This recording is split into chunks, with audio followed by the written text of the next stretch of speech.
emotional exercise is not going anywhere near social media or email of any kind or anything first thing in the morning.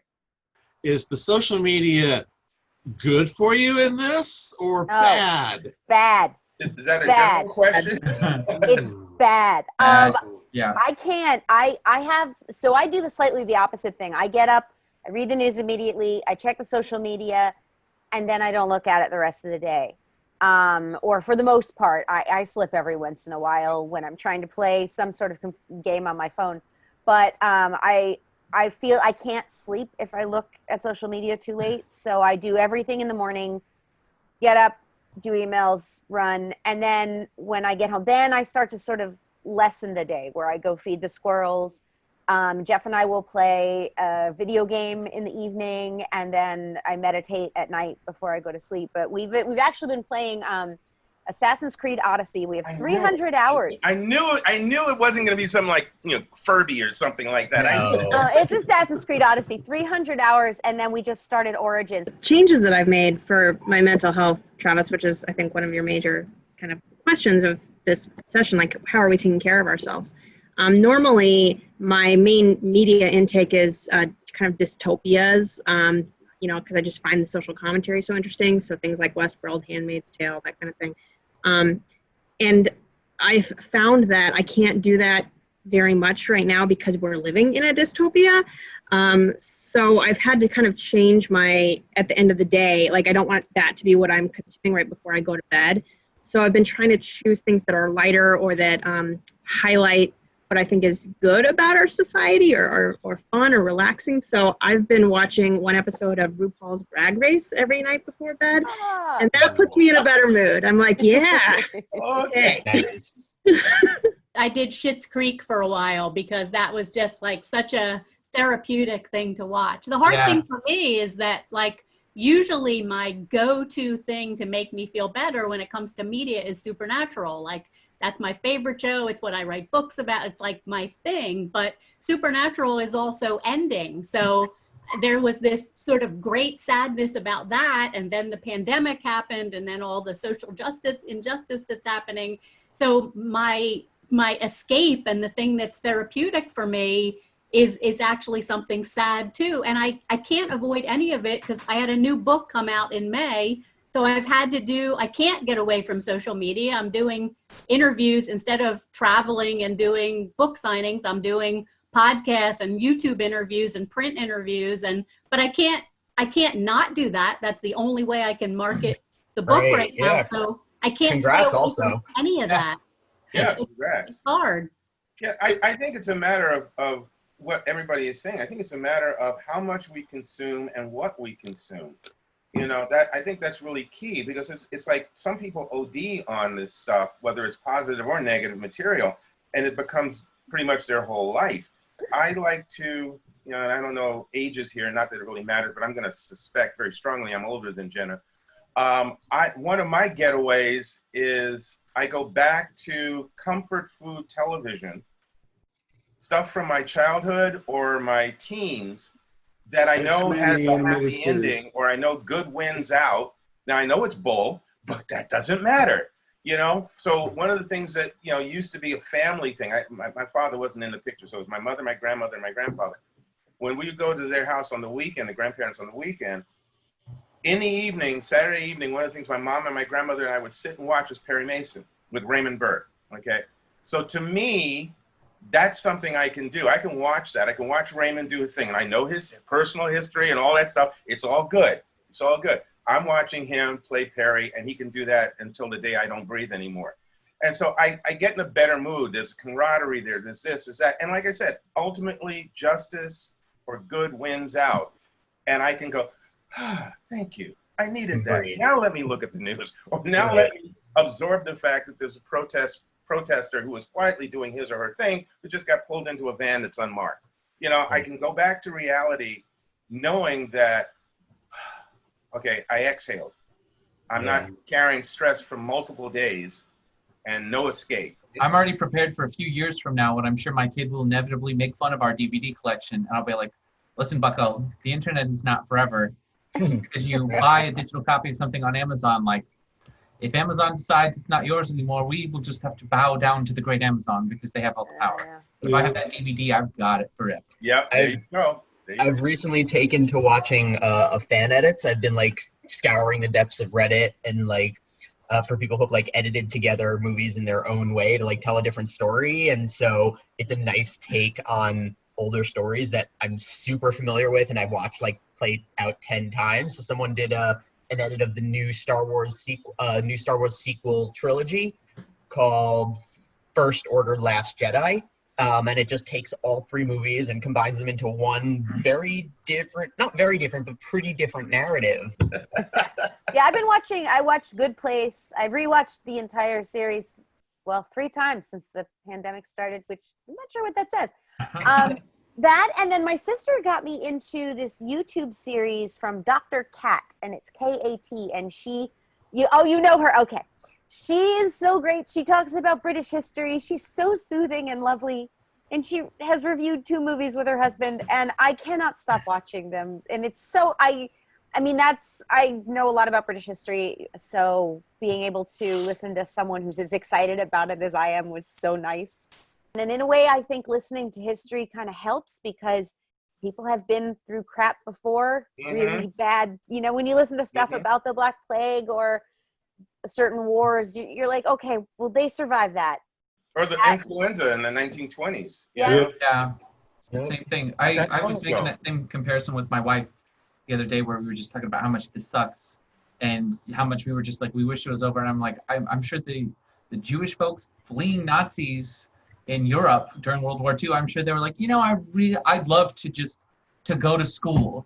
You know, it's sort of like, I'm going to bust out a nerd reference. Like towards the end of the 2nd season of Buffy, where she and her mom are having a fight, and Buffy's like, I wish I could be doing anything other than the thing that I have to do right now. I wish I could be doing homework right now. It's like, that's how I feel, where I'm like, I would gladly go do the most menial, normal thing right now, but it's like, that's, you know, we don't have that is a framing thing regarding mental health. I mean, the things that the quote unquote sacrifices that we're making right now, when you reframe those in terms of the types of sacrifices others in our culture are having to make right now, or others in the past have had to make, it's not that it necessarily makes you feel good, but there is a certain humility, I think, that comes from recognizing there are people who have dealt with a lot worse than this, and there are people who are dealing with a lot worse than it right now. So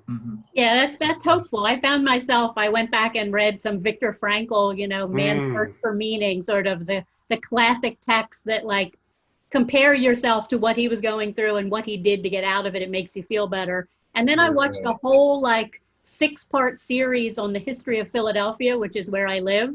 I thought that I knew something about the history of Philadelphia. It turns out I really didn't know very much at all. And it went through the, you know, the flu pandemic and the history of racism in Philadelphia. I mean, I learned so much more about my own city, but it was also very hopeful because it did a really good job of showing what people have gone through in the past and come out on the other end of. I think it's easy to feel like, oh my God, this is unprecedented. Nothing has ever happened to humans like is happening now. But of course that isn't true.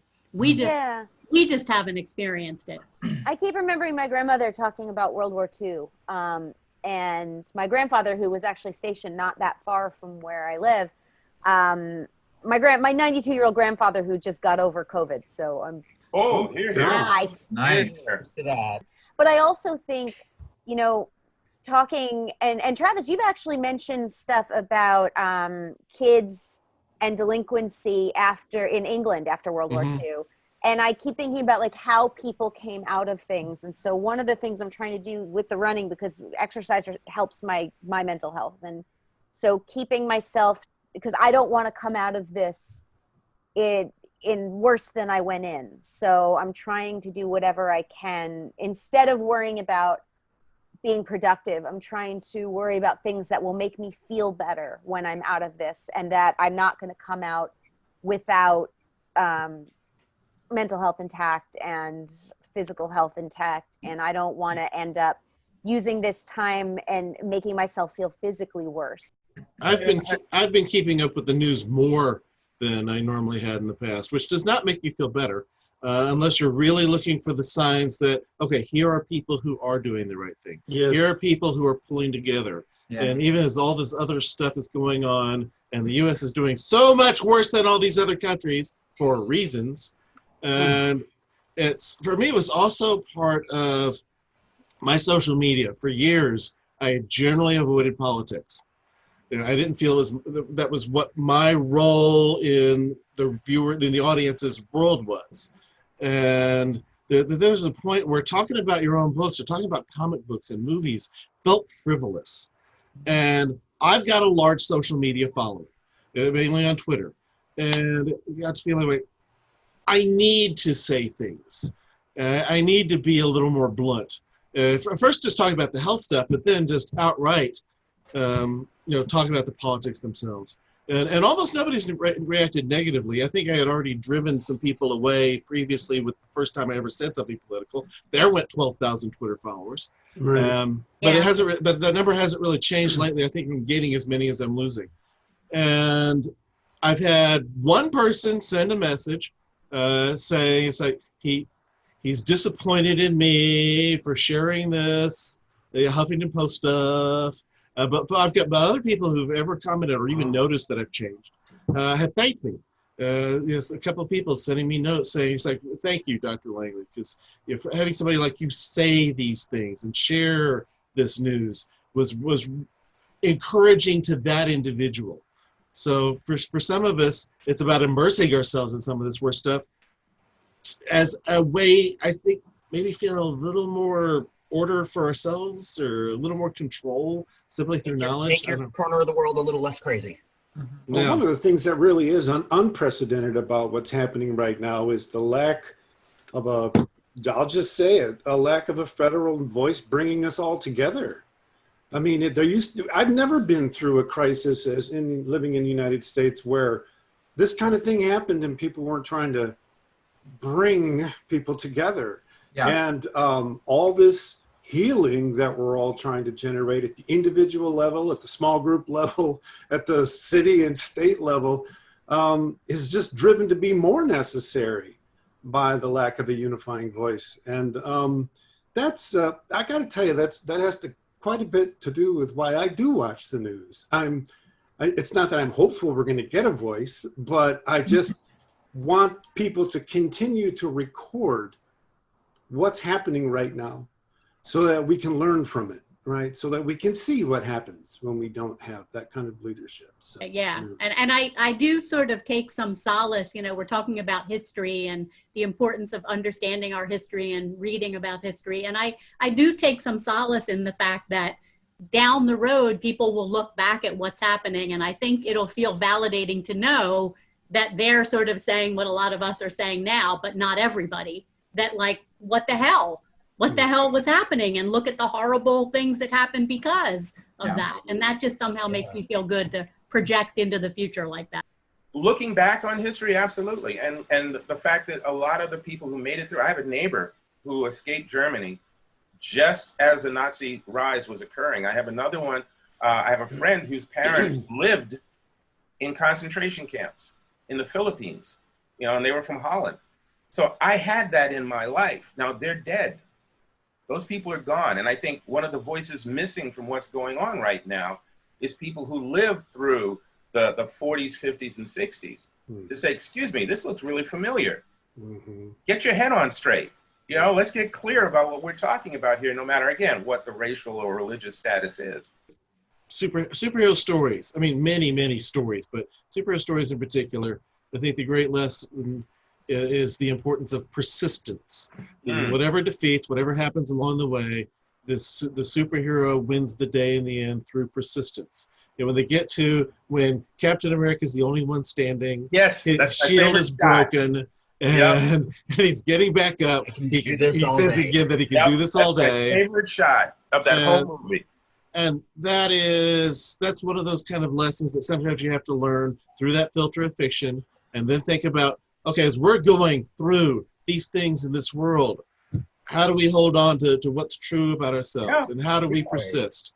And I would say that if you look at the images that people see, stuff they see on the news versus stuff they would see in Marvel's Daredevil on Netflix.